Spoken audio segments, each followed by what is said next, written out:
बिस्मिल्लाहिर्रहमानिर्रहीम। Welcome to our channel nursing with Sufiyan.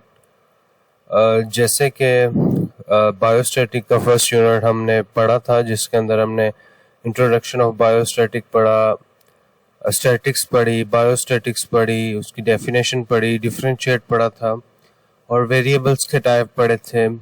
ठीक है, और फिर हमने जो है वो यूनिट कंप्लीट किया था। आज जो हमारे पास यूनिट है वो है यूनिट 2, बायोस्टैटिक का यूनिट नंबर 2 है हमारे पास। यूनिट 2 है ऑर्गेनाइजिंग एंड डिस्प्लेइंग डेटा। हम डेटा को ऑर्गेनाइजिंग कैसे करते हैं और डिस्प्ले कैसे करते हैं उसके बारे में पढ़ेंगे। स्लाइड है डॉक्टर पदम मेघवाड़ की। सर पदम मेघवाड़ की ये स्लाइड है जिसको आज हम डिफाइन करेंगे।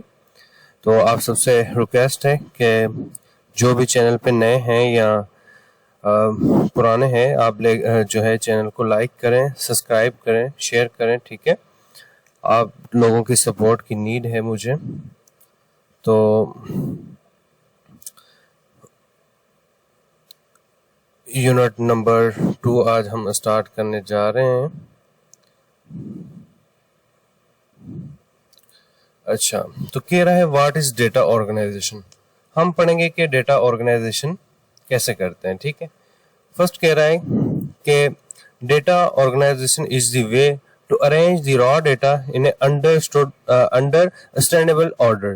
कह रहा है डेटा जो हमने लिया ना, जो फर्स्ट हम डेटा लेते हैं वो हमारे पास एक रॉ डेटा होता है। ठीक है, अभी हमने उसको ऑर्गेनाइज नहीं किया, जस्ट हमारे पास एक रॉ डेटा है, जैसे लिया वैसे उसी हालत में हमारे पास वो प्रेजेंट है। ठीक है, उसको हम क्या करते हैं, ऑर्गेनाइज करते हैं। ऑर्गेनाइज करके उसको एक सूटेबल फॉर्म में रखते हैं। ठीक है, फिर उसको विजुअल करने में आसानी हो, हमें उसको पढ़ने में आसानी हो, उस पर वर्क करने में आसानी हो, इसलिए हम इसको ऑर्गेनाइज करते हैं। ठीक है, कह रहा है ऑर्गेनाइजिंग डेटा इंक्लूड क्लासिफिकेशन। हम ऑर्गेनाइजिंग डेटा करने के लिए उसकी क्लासिफिकेशन करते हैं, फ्रीक्वेंसी डिस्ट्रीब्यूशंस करते हैं। फ्रीक्वेंसी डिस्ट्रीब्यूशन टेबल होते हैं हमारे पास, पिक्चर्स रिप्रेजेंटेशन करते हैं, ग्राफिकल रिप्रेजेंटेशन करते हैं, ईटीसी। ये सब चीजें हम ऑर्गेनाइजेशन के अंदर करते हैं। ठीक है, कह रहा है data organization help to arrange the data in order that we can easily read and work.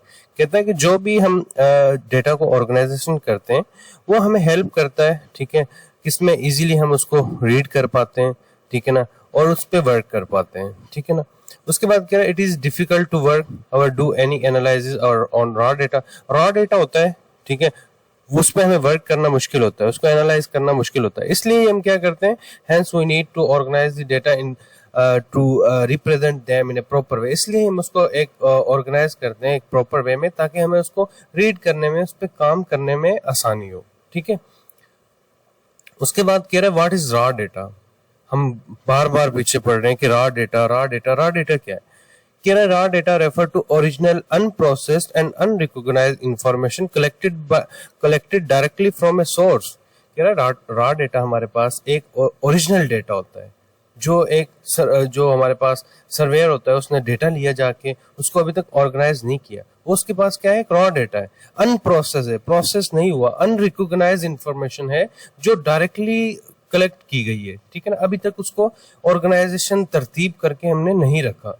कह रहा है जैसे कि सिस्टोलिक बीपी ऑफ पेशेंट्स, हमने एक हॉस्पिटल में जाके डेटा लिया, वो हमारे पास रॉ डेटा है, हमने उसको अभी तक ऑर्गेनाइज नहीं किया। जैसे 120 130 ये पेशेंट का सारा जो हमने बीपी लिया हुआ है, ये क्या है, उनका ये एक रॉ डेटा है।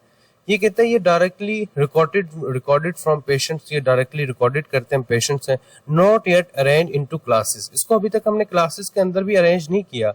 नो फ्रीक्वेंसी टेबल क्रिएटेड, ना ही हमने अभी तक कोई फ्रीक्वेंसी टेबल बनाया है। This is raw data because it is in original form.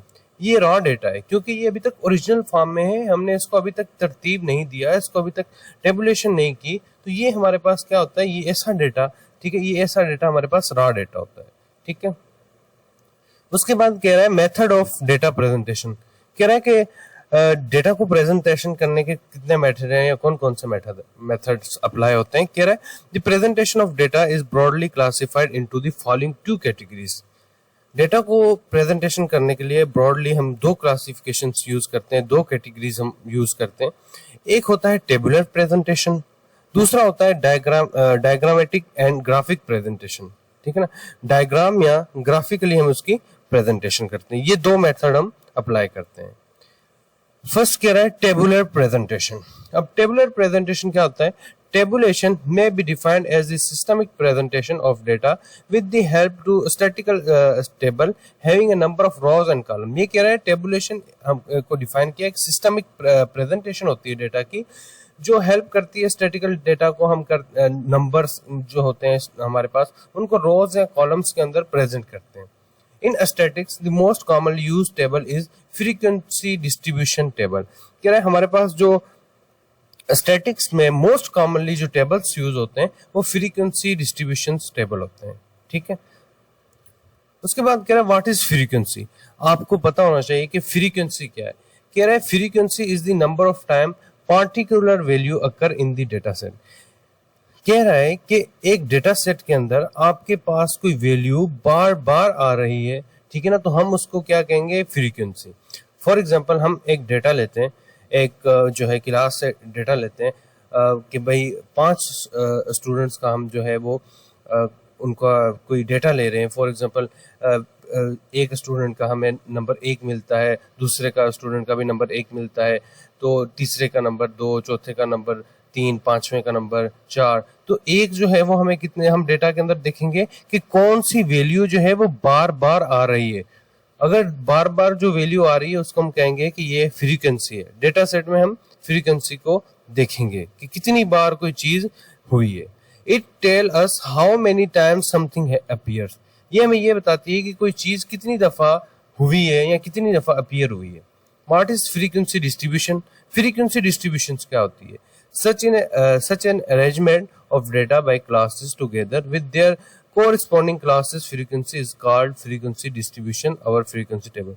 कह रहा है कि जब हम डेटा को क्लासेस के अंदर जो अरेंज करते हैं तो हम वहां पे देखते हैं कि कौन सी क्लास में कौन सा डेटा हमारे पास बार बार रिपीट हो रहा है, तो उसको जो है हम फ्रीक्वेंसी कहते हैं। फिर उसको हम अरेंज करते हैं डिस्ट्रीब्यूशन फ्रीक्वेंसी टेबल के अंदर। एक क्लासेस बनाते हैं, रोज कॉलम्स बनाते हैं, उसके अंदर हम उसको अरेंज करते हैं, तो वो हमारे पास क्या होती है? फ्रीक्वेंसी डिस्ट्रीब्यूशन टेबल होते हैं। फिर कह रहा है कि there are 3 basic type of frequency distribution. 3 basic type हैं फ्रीक्वेंसी डिस्ट्रीब्यूशन के। एक होती है कैटेगरियल फ्रीक्वेंसी डिस्ट्रीब्यूशन, दूसरी होती है हमारे पास अनग्रुप फ्रीक्वेंसी डिस्ट्रीब्यूशन, तीसरी होती है ग्रुप फ्रीक्वेंसी डिस्ट्रीब्यूशन। आगे हम इनको एक एक करके पढ़ते हैं। फर्स्ट हमने पढ़ा था कि categorical frequency distribution use for data that can be place in specific category such as a nominal ordinal. Categorical frequency distribution के टेबल के अंदर हमारे पास जो डेटा होता है वो क्या होता है? कैटेगरीज के अंदर होता है, या वो नॉमिनल, या वो किसी वेरिएबल का नाम होता है, या वो कोई ऑर्डर होता है कैटेगरियल फ्रीक्वेंसी डिस्ट्रीब्यूशन टेबल के अंदर। कह रहा है example 25 patient visiting a clinic were tested to determine their blood type, the recorded data are. कह रहा है 25 पेशेंट हमारे पास क्लिनिक पे विजिट कर रहे हैं, ठीक है, हम उनका ब्लड टेस्ट कर रहे हैं, ठीक है। अब ब्लड के जो टाइप है हमारे पास ए है, बी है, ओ है, ए बी है, 4 टाइप के हमारे पास ब्लड ग्रुप हैं। पर उनमें से देखें किसी पेशेंट का ए था, फिर 2 पेशेंट हमने देखे उनका बी भी था, फिर एक पेशेंट हमने देखा उसका ए भी था, फिर 2 पेशेंट हमने देखे उनका ओ था, फिर हमने एक देखा उसका बी था। तो ये सारा हमने क्या लिया? उनसे डेटा लिया जो कि नॉमिनल डेटा है, ठीक है ना। फिर क्या कहता है कि फिर हम इसको क्या करेंगे? डेटा को construct A frequency distribution for the data. हम डिस्ट्रीब्यूशन टेबल बना के उनके अंदर जो है इसको देखेंगे कि कौन से ब्लड ग्रुप की कितनी फ्रीक्वेंसी आई है। फॉर एग्जांपल अगर हमारे पास एक ब्लड ग्रुप वाला एक पेशेंट है तो वो कितने बार हमें मिला है वो हम प्रेजेंट करवाएंगे फ्रीक्वेंसी डिस्ट्रीब्यूशन टेबल के अंदर। सॉल्यूशन के अंदर क्या है? Since the data are categorical discrete classes can be used, there are 4 blood type जैसे मैंने आपको बताया कि हमने हमारे पास है A B O and A B. तो हम फ्रीक्वेंसी कैटेगरी फ्रीक्वेंसी डिस्ट्रीब्यूशन के अंदर यही देखेंगे कि हमारे पास जो है ए वाले कितने पेशेंट आए, बी ब्लड ग्रुप वाले कितने आए, ओ वाले कितने आए और ए बी वाले कितने आए, ठीक है। ये हमें हेल्प करवाता है कि हमें इतने ज्यादा डेटा को हमें एक एक करके लिखना मुश्किल हो जाता है। अगर हम फ्रीक्वेंसी में कैटेगरी फ्रीक्वेंसी में डिस्ट्रीब्यूशन कर देंगे तो हमारे लिए पढ़ना आसान हो जाएगा, उसको समझना आसान हो जाएगा, ठीक है। तो सिंपली अगर आपके पास एमसीक्यूज आता है तो वो आपसे पूछ सकता है कि कैटेगरियल फ्रीक्वेंसी डिस्ट्रीब्यूशन के अंदर हम कौन सा जो है वेरिएबल्स लेते हैं, तो या हमारे पास वो नॉमिनल होते हैं या हमारे पास ऑर्डिनल होते हैं, ठीक है। तो ये है कैटेगरियल, आगे इसकी एग्जांपल भी दी हुई है। This type will be used in the classes for the distribution, ये इस टाइप के डेटा हमारे पास डिस्ट्रीब्यूशन टेबल में की क्लासेस में यूज होते हैं। The procedure for constructing a frequency distribution for categorical data in given next. Step 1 में क्या करेंगे, हम make a table is shown. अब हम कैटेगरियल फ्रीक्वेंसी डिस्ट्रीब्यूशन टेबल बना रहे हैं, उसके लिए फर्स्ट स्टेप क्या है, हम एक टेबल शो करवाएंगे। हमारे पास 4 ब्लड ग्रुप थे, हम एक जो है वो कॉलम में क्या करेंगे, उनको लिख देंगे, ब्लड टाइप लिख देंगे A B O and A B. उसके बाद है टेलीमार्क। टेलीमार्क का कोई इतना इंपॉर्टेंट रोल नहीं है, लेकिन आप याद रखें कि ये इसकी निशानियां हैं, ठीक है, कि अगर हमारे पास ए ब्लड ग्रुप वाले 5 पेशेंट हमने देखे तो हमने लिख दिया कि ए की ब्लड ग्रुप की फ्रीक्वेंसी हमारे पास 5 है, 5 बंदे हमने ए ब्लड ग्रुप वाले देखे हैं। बी में हम देखेंगे कि बी ब्लड ग्रुप वाले हमने 7 पेशेंट देखे हैं, और ओ ब्लड ग्रुप वाले हमने 9 पेशेंट देखे हैं, और ए बी वाले हमने 4 पेशेंट देखे हैं। टोटल हमारे पास 25 फ्रीक्वेंसी इसकी आ चुकी है। फिर कह रहा है step 2, tally the data and place the result in second column। हम tally इसके टैलिक मार्क दिया और सेकंड कॉलम में हमने इसका रिजल्ट भी दिया है। थर्ड स्टेप में कह रहा है काउंट दी जो है वो tells and place the result in third column. इसके अंदर हमने क्या किया, थर्ड कॉलम के अंदर फ्रीक्वेंसी वगैरह उसकी लिख दी है। ये हमारे पास क्या है, कैटेगरियल डेटा को हमने इस तरह से डिस्ट्रीब्यूट किया हुआ है। उसके बाद सेकंड टाइप कह रहा है अनग्रुप्ड फ्रीक्वेंसी डिस्ट्रीब्यूशन।